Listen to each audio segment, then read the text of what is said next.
Just a reminder, you can catch me recording this podcast live on AMP. AMP is a new live radio app that lets you call in and chat with me in person while recording. Get the app on Apple's App Store and make sure you follow me at John Middlekauff to get notified when I go live. What is going on, everybody? John Middlekauff, 3 and Out podcast. Hopefully everyone is having a good day. Make sure you subscribe to the podcast wherever you may listen. If you're watching this on YouTube, hammer that like button, subscribe to the Volumes YouTube page, leave a comment, leave your thoughts, interact with the people, check out all the Volumes content. As you can see, I'm wearing a Go Low hat. The final major of the year, the British Open, is going on. If you go to thevolume.com, we got a deal right now. Get a polo, get a hat, half off, just using the promo code OPEN23. So go to thevolume.com, check out our merch. Got a lot of Go Low stuff. As you can see, this trucker hat looks good. Go check it out. We will dive into some football. We have another guy who's not happy with his contract. He just happens to play not running back, and no one cares. In Zack Martin, who's a much better player than all the running backs. Hard Knocks. The Jets think it is inhumane to show players getting cut, so they will not do that. And Justin Fields guarantees that he will throw for 4,000 yards this upcoming season. We will dive into it all. But first, I'm recording this Thursday around lunchtime. I'm going to Morgan Wallen tonight because of my friends at Gametime. What you need to do, like what I did, is download the Gametime app and use the promo code John and get $20 off. I'm sitting really close to the stage because Gametime is the official ticketing app of this podcast. Loyal partners, you guys keep hammering that promo code John, $20 off. Sporting events, concerts, comedy shows, you name it, they have you covered. Gametime, fastest growing ticketing app in America. Download it and do it now. Promo code John. Okay, the running back saga goes on and on and on. Saquon Barkley was on a podcast the other day and basically went on a tangent of his options are limited. There's nothing he can do beside basically saying F you to the Giants, F you to the teammates, and just not show up, cause a scene, be a bad teammate. And he prefaced it by saying, that's not what I plan on doing. It's not who I am. And if you put yourself in his shoes, I get, looking around the league, watching high-end players get paid at other positions, and it be relatively seamless, right? Wide receivers, tackles, defensive linemen, corners. But he plays running back. And Collins talked about this ad nauseum this week, the supply and demand. This is basic economics. I just really can't wrap my head around anyone who can't figure this out. And for the most part, I think most people that listen to this podcast understand it, right? I mean, we have a smart group of people here that get the way it's just like sports in general, right? Basketball centers are they don't get valued like they did when I was a kid. In baseball, all over the sport, Billy Beane started this years ago with the platoon player, right? To try to find value. One of the biggest topics in America right now are mortgage rates, well over 7%. Well, if you have a mortgage rate at 3%, what do they call it? Golden handcuffs. You don't want to sell your house because there's a dramatic difference of paying for the same house at 3% than 7% of what it does to your payment. Our whole life revolves around value when it comes to business. Anyone listening to this in any industry, everything you do in terms of acquisitions, in terms of business dealings, in terms of people that you try to land, is because of the value they bring you, which is usually positive. And running backs have proven time and time again that you can find replacements. If you could not, if they were tougher to replace, they would be paid more. It's why when you get a sweet offensive tackle or pass rusher or corner, they usually are paid a premium. They are very, very difficult to replace. And that equals the value. It just isn't that complicated. Zack Martin, who the Cowboys all-pro guard, a little older now, but has a much longer resume than any of the really it's the two guys, Jacobs and Saquon Barkley. He's a 6-time all-pro. I mean, he's putting together like a Hall of Fame resume. And I was thinking about this yesterday, and he's scheduled, he thinks he's underpaid, wants more money. Don't blame him. Now, the difference is if you turn on television, it's not going to be the same energy because he's an offensive lineman, an interior offensive lineman, where the running backs, much more famous, much bigger headlines. People just know their fantasy football, right? They're big stars in college. They're just headline players. I mean, Saquon, Barkley, Penn State, Josh Jacobs, Alabama, Zack Martin, who's a Notre Dame guy, but he plays guard, right? Most people could not point him out of a lineup. Beside that, he's a really big individual. You would not know what he looked like if he passed you on the street. Beside, like, that's an enormous human being. And I was thinking about what is more difficult, playing guard or playing running back? Because playing guard right now, every single week, you're going up against a $15, $20 million player. It's like, who are you blocking this week? Oh, Aaron Donald. Who you got next week? Oh, DeForest Buckner. Who's after that? Oh, Fletcher Cox. I mean, it never ends. I've been saying this for a while. The amount of high-end interior offensive linemen over the last 7-8 years relative to the high-end interior pass rushers has not been equal. There have been way more talent at defensive tackle coming in over the last half decade than coming in at guard and center. Yet every single game, if I'm Zack Martin or any center or any guard in the league, I have to obviously run block these players. But the most important thing we do now in the sport in terms of the value of what we pay for if I'm a team is the passing game, right? I have to protect the quarterback, the highest paid player in the league. I have to block one of the highest paid positions in the league, the defensive tackle. And I have to make sure that guy does not hit my most important asset.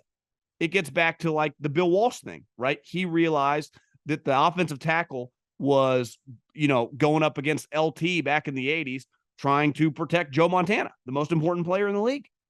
And the reason guards, like running backs, sometimes are viewed closer to widgets than some of these other positions, because I can find guards, centers, and running backs on the third day of the draft. And find guys, if you look all over the league, you'll find seventh rounders, undrafted free agents, starting for teams at guard and center. If the only time I could get a guard and center was in the first couple rounds and potentially find a high-end player, they would be valued much higher, right? It's why most of the offensive tackles, when you look at, let's just say the last 20 years, they get drafted consistently higher than guards and centers. And the running back position, which historically used to get drafted really high, now it's very hit or miss. And these players could complain all day long on social media. Matt Miller, who used to work at Bleacher Report, now does stuff at ESPN, just had a tweet about basically the philosophy of draft a running back, ride him till his wheels fall off, and then draft another running back. And basically every running back in the NFL quote tweeted that, was talking a bunch of shit. To me, that's very misplaced energy. You can get mad at people in the media or fans or whoever that you don't think value you. Those people are ultimately irrelevant. They do not determine how much money you make. The people that determine that are the general managers and the coaches that coach you and you essentially work for. They're the ones who have that view. Those are the people where you should put your energy toward, but you won't. You'll just scream at the media who doesn't care about you and thinks you're, replaceable, where the people that actually have the power to replace you / pay you, they view you that way. Austin Eckler, who is a really, really good player, and beside being a really good player, is an incredible story, right? Guy comes out of nowhere, becomes like leading the league in touchdowns for a couple years or close to it, and is very mad that he doesn't make more money, that second and third wide receivers on other teams make more than him. Well, yeah, he can get mad all he wants. The Chargers literally said, go see if you can find a trade. They couldn't do it. So the entire league, the market has spoken. They don't think you are trade worthy, given that I have to trade a valued pick and then pay you. Where when Khalil Mack was available, it's like, what do you want? 2 first-round picks? And we'll give him $90 million guaranteed. Remember when Jalen Ramsey wasn't available? 2 first-round picks. Here's $75 million. Tyreek Hill available. Here's first and a second and a third and a fourth. And here's $80 million, right? The market speaks in sports. When a guy is available, what will people pay / trade for them? And running backs, like guards and centers, And I will defend Zack Martin. He definitely deserves a raise. And to me, he's a better player. I would rather have Zack Martin on my team than Saquon Barkley, strictly because it's much easier for me to find another running back than it is even a Hall of Fame guard. Now, if I wanted to make the argument against Zack Martin, I'd go, well, I probably can't find a Hall of Fame guard, but I can find a random guard that could most people notice the difference. Is there a wide enough gap that my team falls apart? Probably not. But the difference between Zack Martin and a replaceable guard at quarterback, the equivalent of Patrick Mahomes or Josh Allen, is a mile wide. And I've seen it firsthand with the 49ers. They have gone through running backs and running backs and running backs. That's why I wasn't a big fan at first of the Christian McCaffrey trade. I'm like, wait, you're trading all that for a running back? Then when I look back, he's under a cost-controlled contract. I will have different views, and I think he's a remarkable player. He's better than Saquon Barkley, right? Part of being a complete running back, like to me, Josh Jacobs is a better player than Saquon Barkley. I would rather have next year in 2023, who would you want as your running back? I would take Jacobs over Saquon. I think he's a more complete player. I just think he's a better player.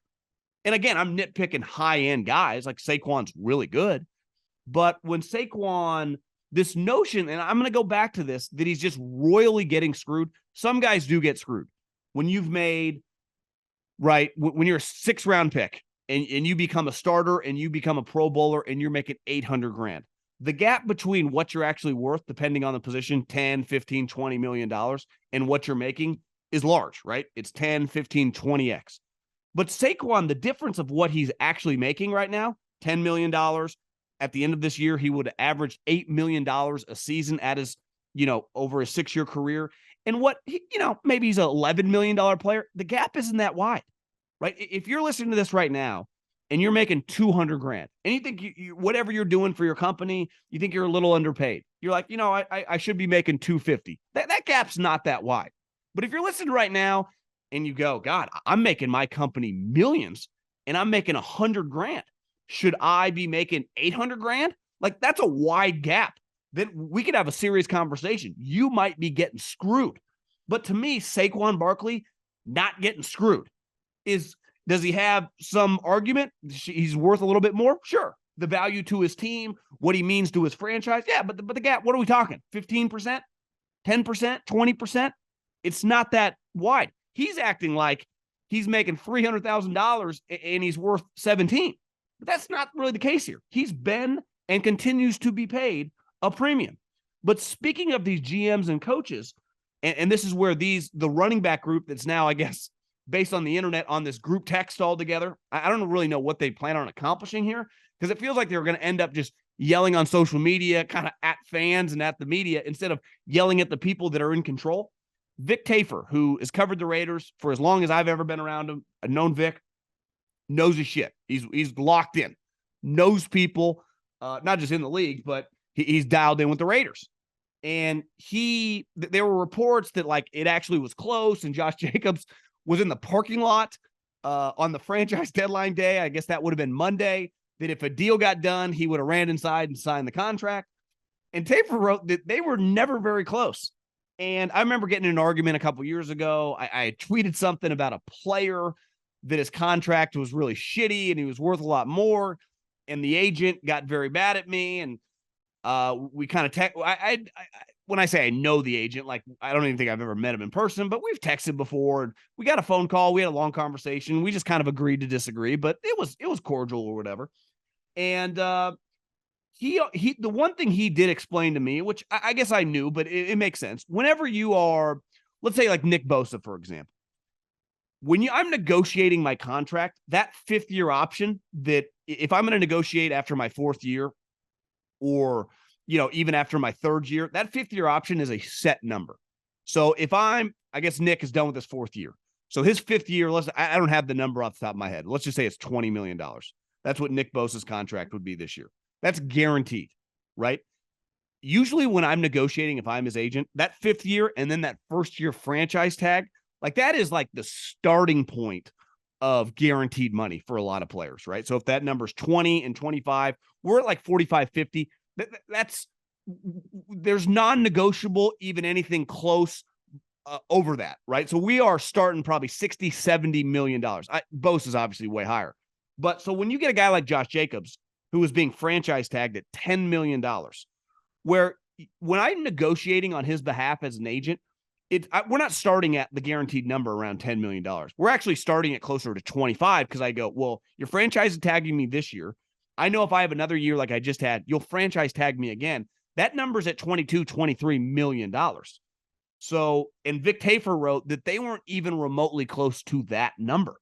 And Josh Jacobs, if you watched him last season, now you could argue for a guy that had this remarkable year, it didn't necessarily, just because a running back, let's say, runs for 2,000 yards or has 20 touchdowns, it doesn't guarantee you 10 wins. It doesn't actually guarantee you anything yet. And this is the argument on quarterbacks, right? If Derek Carr would have had the equivalent of Josh Jacobs' season, the Raiders would have been in the playoffs, right? And this is the back and forth and the hamster wheel that these running backs fight. A little bit with Zack Martin, too, who, again, all pro level player, one of the great Cowboys offensive linemen ever, an absolute war daddy, badass, a dude you want to go to war with, a guy you want in the trenches with you. I would take Zack Martin. If you just said, hey, starting a team, would you rather have Josh Jacobs, all at 22 years old, Saquon Barkley or Zack Martin? I'd be like, well, I'll take Zack Martin and then I'll find another running back, right? Give me Zack Martin and the 10th best running back. That's what I'd want. And this is just the conversation that goes on with these guys. And I think the problem is where their animosity and their negativity toward just the situation comes because they see every other player at these other positions and be pretty seamless. And that's never going to be the case. And I got news for you. It's only going to get worse. Like this is not going to slow down, but it starts with the GMs and the coaches. So when I see these players tweet, we're viewed as widgets. Yeah, they view you as widgets. They do. The guys in control, not even the owners. The owners think that way because their GMs and coaches tell them that. I've been in these meetings. I've seen it. That's the way they're talking about you guys. That's where you need to direct your energy. Anything on social media to people that have no decision-making power is a waste of your time. Speaking of waste of time, Hard Knocks. It came out, and I've been saying forever, it's over. And people have argued, Middlekauff, you're talking about the quarterback series. Yeah, the Netflix series is much more enjoyable to me than Hard Knocks because I know what I'm getting into. I'm just watching the headliners, the quarterbacks. I'm not thinking it's going to be anything more than that, right? Hard Knocks pretends to be reality show inside. Well, that's no longer the case. And the Jets recently came out and said, I saw this headline within the last 24 hours, that they think it's inhumane to show a player getting cut. And part of what made Hard Knocks very, very special back when I was a kid and however old you are, like when it was really in its prime in the 2000s, was how raw and real it was. From the coaches meetings, that big like boardroom table with all the coaches and the executives going through players. You're like, God, this is incredible, right? And then the power of watching players be released. Because the reality is when you have to cut down a roster from 90 or 80 to 53, you got to fire a lot of people. And I've had firsthand experience. When you work in the NFL as the lowest level guy on a scouting staff, you take those guys to the airport. You pick up their playbook or iPad. I've done it. It's a bizarre situation, right? But it is the reality of the sport, right? It'd be like, we don't like showing our coaches get fired. Well, coaches get fired every single year. It's the notion that like Hard Knocks, inhumane. Football is not like if I just went into your insurance company. Your district manager isn't calling you a fucking moron when you screw up a phone call. And I don't mean he might tell you that like one-on-one, but he's not screaming it to the entire office where everyone at every cubicle can hear it, like happens in football. The meeting room in football with offense, defensive line, wide receivers, whatever, is unlike any situation in any workplace, right? So the notion inhumane, I do understand where the Jets are coming from. With social media, a kid cries. It's a devastating feeling, but it is the reality of the sport, right? I've been fired. People get fired. People get laid off. Welcome to society. Welcome to capitalism. It is what it is. Now, from their perspective, totally get it. But team's perspective and what we want, the fans, the consumers, that newsflash, we pay for everything with our time, that are no longer aligned. And it's why I think this show, like, I get where the Jets are coming from. I wouldn't want to show players get cut either. I wouldn't want to show the personnel meetings where I'm talking shit about our third round pick because he can't, set the edge, because turns out he's got slow feet, or he can't catch, or he can't cover, or whatever. But that's how people talk. Like, I've been in coaches meetings for 6 years as a young professional. It's raw and real in there. It ain't for everybody. And listen, every coach handles it a little different. I was around Pat Hill, much more vulgar than, let's say, Andy Reid. But the conversations, regardless what words are used, are being had. You either can get it done or you can't. It's the nature of the beast. And people get cut left and right. You're going to turn on, I would say, the first couple weeks of training camp, you are going to have players, once pads come on, that have no business in the NFL that are going to be released. Happens every single year. I've done it within a couple days. Like, he's going to get someone injured because it's just too much. And I don't know what to say beside the show has to be done. We have to just wave the white flag. When you're getting to the point that it's inhumane, it's what a 2023 headline too. Inhumane. It's not a great look. Just say, we're a little uncomfortable doing this. Say inhumane. I mean, get the fuck out of here. What a joke. Let's just move on. It's okay. Everything comes to an end. Seinfeld ended, Friends ended, Sopranos ended, Succession ended, shows end. And we just move on and figure it out. The NFL's lucky. They don't need Hard Knocks. They have enough. The games, all the publicity, all the podcasts, we all talk about it. We all play fantasy football. It's just run its course. It's been an awesome run. Just say goodbye. And last but not least, Colin asked me a couple weeks ago if I thought Justin Fields was the long-term quarterback for the Bears. And my answer was simple. History would show us that it's probably not going to work out. Because more often than not, like, most guys do not become top 10 quarterbacks, right? Most guys are holding on for dear life. And then the fringe guys, right, like the Jimmy Garoppolo types, are very, very dependent on the organization, on the coach, and on the talent around them. Most guys just turn out to be not good enough, right? And I think if you watch that quarterback series, that's Marcus Mariota. Great guy, good player, obviously awesome player in college, but he's just flawed. He's not accurate enough. I remember, and I always struggle with this because, and I respect this guy a lot, and I think he knows college football, and he's dialed in.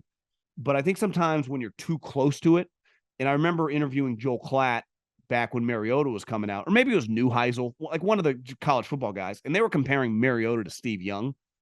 And I think when you just watch a bunch of college football and you're just not as dialed in on Sunday, right? Like, part of my job is I get to do both.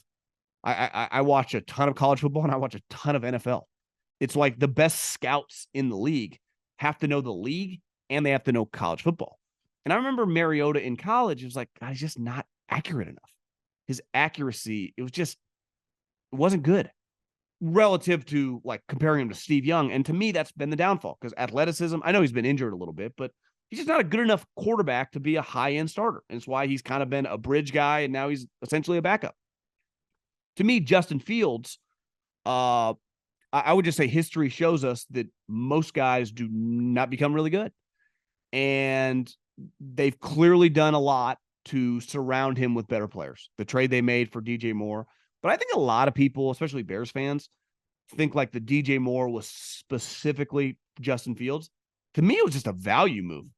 And Ryan Poles has talked about this. They wanted to get one of the Panthers' 3 best players in this trade. And they weren't budging with DJ Moore was the 3rd guy they wanted. They wanted Burns and they wanted Derek Brown. And those were non-negotiables. So they took DJ Moore. It wasn't like we had to get DJ Moore to get him. No, they wanted one of the sweet players. Because as an organization, they wanted to get a guy under contract, a young ascending player, right? That would basically act as a sweet draft pick, but you already know the guy's good. So everyone's acting like they did this for Justin Fields. No, I mean, partly, but they would have much rather had the defensive lineman. Ryan Poles and Eberflus did not draft this guy. And he said on a CBS podcast that I'm going to throw for 4,000 yards. History would show you that no quarterback in Chicago Bears history, in franchise history, has ever thrown for 4,000 yards. Now, in fairness, it's not really a quarterback organization, right? This is not Favre and Rodgers or Young and Montana. And, this is not Mahomes. They haven't had great quarterbacks. But still, it's like, bro, let's just walk before we run. Well, to me, there's something, it's hard, right? I have no problem as like once you start really having success, every once in a while throwing out some cocky lines like Mahomes, a Brady, a Manning, even Josh Allen or Burrow. Like they've got a little resume now. To me, when you haven't proven anything in pro sports, I'd be very careful about just like putting things in stone because it's just so difficult. And I remember when Ryan Poles said a couple years ago when he got hired, maybe it was however long he's been on the job now, a year, maybe it was a year and a half ago, that he basically guaranteed like we're going to own the AFC North, or excuse me, the NFC North. It's gonna come through Chicago. It's like I just don't love those comments before you've proven anything, just because of how difficult this sport is. It is so hard to win. There was a clip that went viral the other day of Andy Reid, and they asked him what he did on his vacation for the last like 30 days. The entire NFL's been off. Andy's got a beach house, Southern California. I don't know exactly what he did for his vacation, but most guys, I saw a picture of Lane Kiffin today at SEC Media Days. Dude's been at the beach every day, boozing. It's just a very, very, McVay was in the Amalfi Coast with his new wife, pregnant wife. Congratulations, Sean. And it's just a time to kind of relax. You know what Andy said? Take my work with me. And every day I watch minimum a couple hours worth of stuff because some people read novels. I watch plays. These guys, the people you're battling against are, and Poles knows because he worked in Kansas City, but I'm just you could use any coach. These guys are so driven and addicted to the sport, from Howie to Kyle to you name it. It is so hard. You could be really good and fail. To me, it's the cool part about like pro sports or Wall Street or any super, super competitive business. Just because you don't have success does not mean you're bad at your job. Does not mean that at all. It's just hard. There's no guarantee. I mean, for 20 years, Andy Reid couldn't win a Super Bowl. You think he was working any less hard?